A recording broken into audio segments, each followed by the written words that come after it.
ہر دم اللہ اللہ کر نور سے اپنا سینہ بھر، جیے تو سکا ہو کر جی، مرے تو سکا ہو کر مر۔ بسم اللہ الرحمن الرحیم۔ السلام علیکم ورحمۃ اللہ وبرکاتہ۔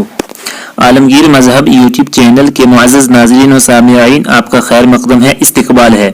آج کی اس ویڈیو کے اندر آپ سنیں گے حدیث جس کا مضمون ہے کامیابی کے لیے مختصر عمل۔ ایک شخص نے رسول اللہ صلی اللہ علیہ وسلم کی خدمت میں عرض کیا کہ اے اللہ کے پیغمبر صلی اللہ علیہ وسلم، نیکی کے ابواب یعنی ثواب کے کام بہت ہیں اور یہ بات میری طاقت سے باہر ہے کہ میں ان سب کو بجا لوں، لہٰذا آپ مجھے کوئی ایسی بات بتا دیجئے کہ جس کو میں مضبوطی سے تھام لوں اور اس پر کاربند ہو جاؤں اور بس وہی میرے لیے کافی ہو جائے۔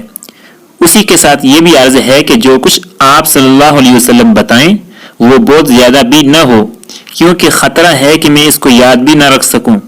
آپ صلی اللہ علیہ وسلم نے فرمایا، بس اس کا اہتمام کرو اور اس کی عادت ڈالو کہ تمہاری زبان اللہ کے ذکر سے تر رہے۔ قال لا يزال لسانك رطبا من ذکر اللہ۔ وآخر دعوانا الحمد للہ رب العالمین۔